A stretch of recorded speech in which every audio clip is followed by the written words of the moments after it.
Hey, you there. You got nice lips. Yeah, that moment was so creepy. I almost had to shut the whole show off. Michael Todd was not a real person. That's an actor. He was a plant, 100%. There is no way there's a human being who's actually that creepy. That was sending just the heebie-jeebies up and down my body every time he was on the screen. Ooh. Thank you so much for sending him home. And I'm so happy that Rudi's final pity rose did not go to Michael Todd.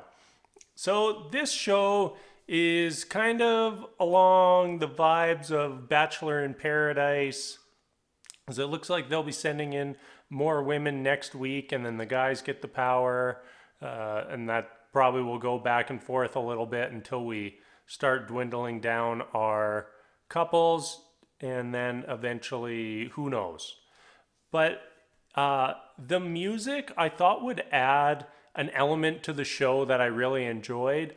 But I found that many of the musical moments, at least in this episode, just felt a little awkward to me.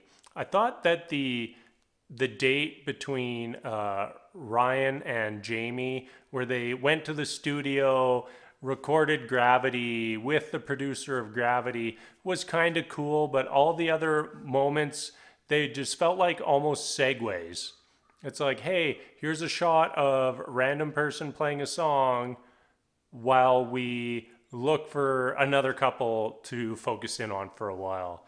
It was overall just had a strange vibe, and I'm thinking that that will probably change as the season goes on, because we are in a moment right now where all these people are getting to know each other. They all come from musical backgrounds, so of course they want to share their music with everybody else in the house. uh, let's talk about some of the relationships in the house. There were a few that were quite interesting tonight. I'm going to say the first one was Matt and Rudi. And they just seemed like they got off to a fantastic start together. And it was looking like they were going to go start to finish, hand in hand. Nobody stopping them. They were going to be the power couple of the season. And then we see them get into the hot tub together. And Matt is just like, hey, like, how important is kissing to you in a relationship? And it's clear, like, he's like, hey, I want to make out with you right now. I think we should make out right now. Do you think we should make out right now? And then Rudi was just like, no. And then next thing you know, we see Matt taking Mel on a date.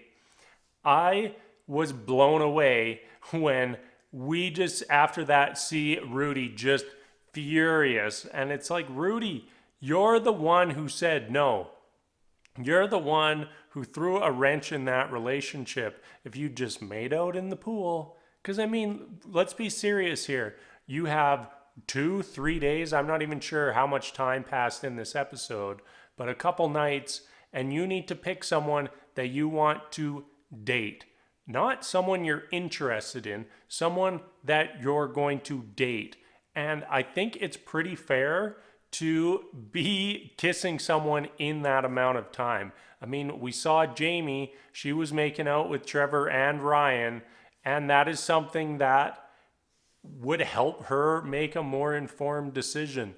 So, yeah, that was all very awkward. And then obviously, after Matt took Mel on the date, Rudi was a woman scorned, and it looked like there was no forgiveness anywhere in her soul.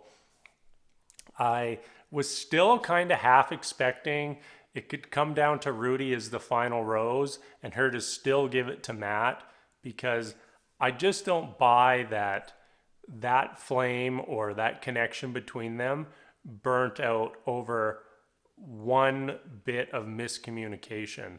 So it will be interesting to see them moving forward as the season goes on. I honestly don't even remember who gave Matt a rose at this point. There was a lot of people where it came down to that final rose ceremony, and I was just like, who is this person? There was a girl named Baka in the house the whole time. It makes no sense to me. So who else do we have? Sheridan and Julia. That one. It seemed like Sheridan was all in on her right away, and a lot of the guys seemed to be focusing on her. But I felt happy when Sheridan or Julia did pick Sheridan.